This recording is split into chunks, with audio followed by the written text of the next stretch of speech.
You can feel a mother's lament in her voice.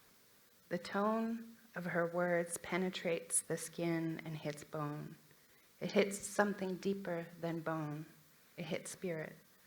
The chest feels as if someone is pushing on it with brute force, and that breath, that one breath, is a struggle to get in and out. Remorse shapes the sounds leaving her mouth, and they become a rough-edged, grief-filled symphony, a mixture of wailing and words that cannot be unheard. You wince. You attempt to display no signs of your internal reactions to the shame that gets caught in her throat.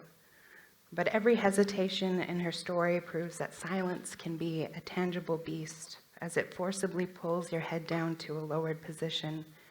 You feel every struggled sentence as she speaks. Or maybe you have to be a mother to feel it. Or maybe you have to be a mother who once neglected her own to feel it. They almost lost me that time. I almost lost myself. I shivered as my sweat seeped through my clothing. I damned the light that intruded into the darkness of the room. The pillowcase that hung in the window frame was pinned sideways, and the afternoon light came in across the room slanted, the same way that my world felt. Dust particles danced in the broken light. Laughter erupted from somewhere downstairs. The smell of stale cigarette smoke enveloped me. I clenched my eyes tightly, shifted, and moaned. My detoxing body had me contracting into a tight ball 1 minute and expanding like a starfish the next. The floor was covered in clothes, some mine, some his. The mattress was on the floor, my heaped up body on the mattress. My body pulled into itself. And I wondered, what would it be like to go through withdrawal somewhere pretty, somewhere clean, somewhere where the outside didn't match my insides? I was dying a slow, self-inflicted death.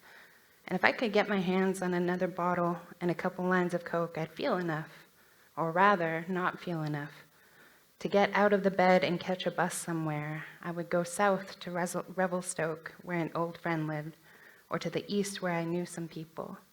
Saskatoon, Winnipeg, Toronto, somewhere.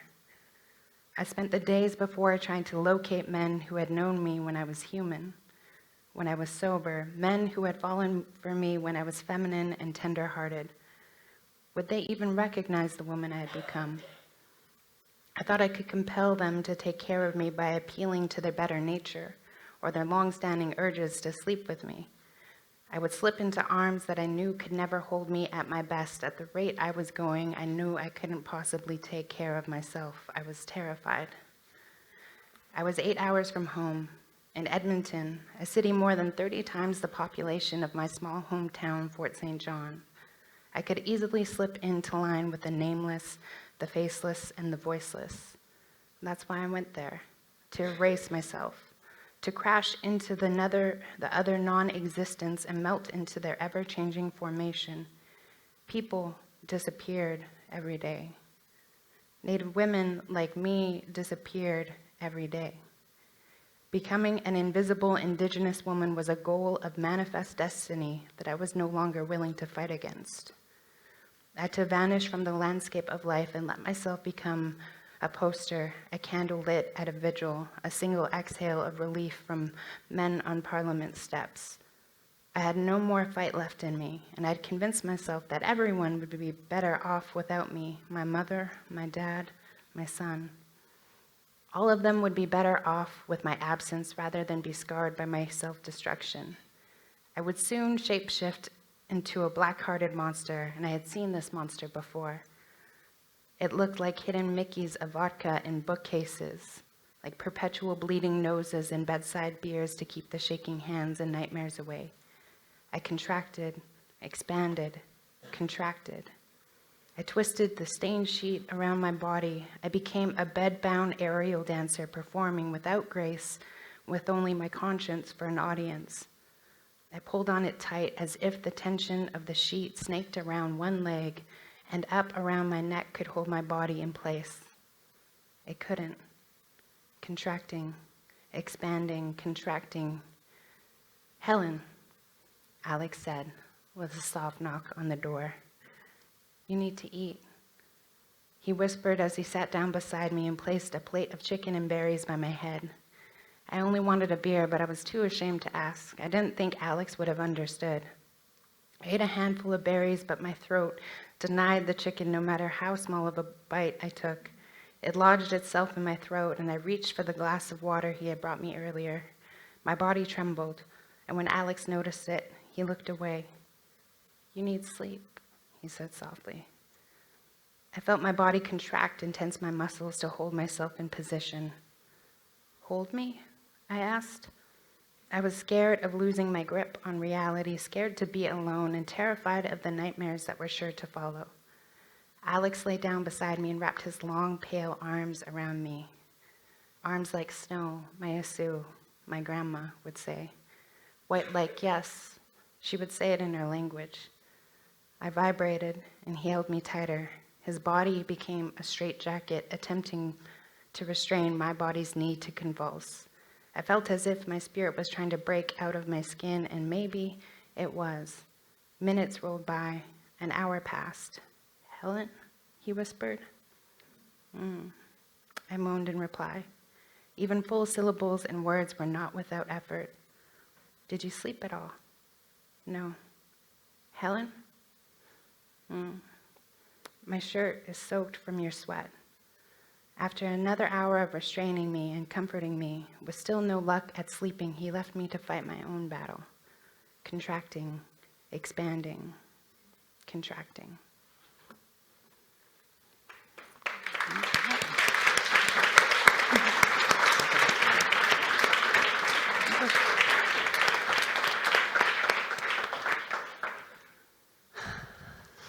Thank you for reading that. It's quite an experience to hear your voice reading an excerpt from this book, and I'm glad that for those of you that haven't had the chance to read it yet, that you had the opportunity to hear Helen read part of that. I guess my first question will be, did you have a particular reason for choosing that particular passage, or? No. Actually, I've been scared to read from it because there's so much within the book itself that I was trying to find something where I could do it in front of people and not break, I guess. Yeah. Okay. I have a list of questions here, and I'm actually going to skip a whole bunch just to get to one, because you're talking about disappearance in that selection, and I was struck by the sort of, I'll call it a theme of disappearance in your memoir, and you're noting that there's a personal or an individual kind of disappearance, like on page 41. You say, "Us Native women know how to disappear. It's an art, really. We can disappear even when we're right in front of your face, sometimes on purpose, sometimes out of safety, sometimes by force, and sometimes because we can't see ourselves anymore. But there's also a collective disappearance in your memoir. For example, you wrote, and this is another quote, "But histories and stories of Indians helped create the idea that Indians existed only in that era of war ponies and teepees. We weren't real. We were part of history. We weren't here and living today." So I wonder if you could just speak a bit more about disappearance, how it works through the book, and if you see a connection through that personal kind of disappearance and this more collective kind of disappearance. Within the book that I'm writing now, I talk about, I guess, the disappearance that I was talking to when I said, like, out of safety. And I think of my grandma and the other women in my life and watching them in public spaces and how their body language, like, shifts, right? So with my grandma or my Asu going to the grocery store, and I watch her kind of make herself a little smaller and not meet people's eyes, and thinking about how I've learned to disappear within a room too, to make myself smaller, to not be on stage, I guess.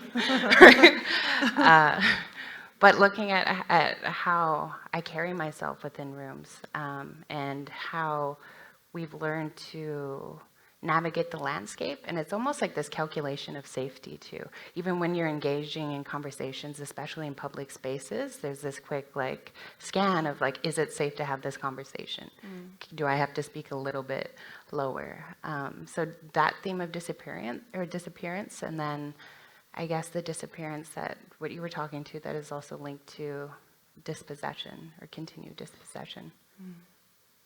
Okay. And do you think there is a connection between these two, like the desire to shrink, maybe to not be on stage or not be seen, and as maybe an effect of that dispossession, or being connected to that story in some way?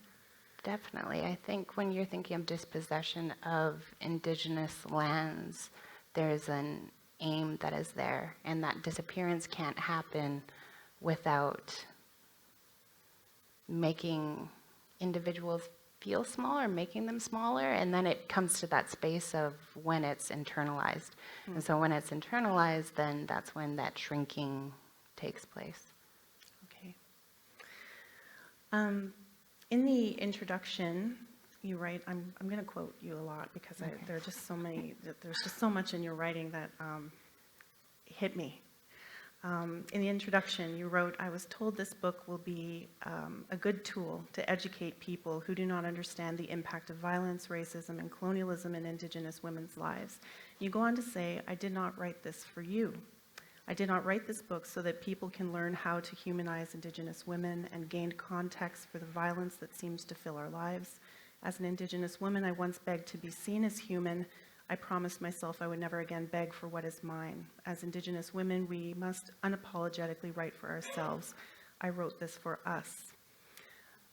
First of all, I have to say I was so happy to read this section of the introduction because on the one hand, as a reader, I'm always very curious about who is the sort of imagined audience that this person is writing to. And you answer it explicitly in the introduction. And so now that we know who your imagined audience was not, I'm wondering if you could share a bit about who you did envision you were writing this book to, or who you wanted it to reach. Yeah, I just wanted to start with addressing that piece that you wrote. It's because so much of my like academic work or work otherwise has been to educate and inform, and it feels like this perpetual like attempt to humanize almost like a situation or something that's happening. And so when I wrote this book, I said I wrote it from 3 spaces of remembering. And so the first space of remembering has to do with sexual violence, because I sat with women across the country, Indigenous and non-Indigenous, women that held similar stories to mine, women whose stories were different than mine as well. And so I wrote that for them because I know for some of them that time that we had together was the only time that they had talked about that.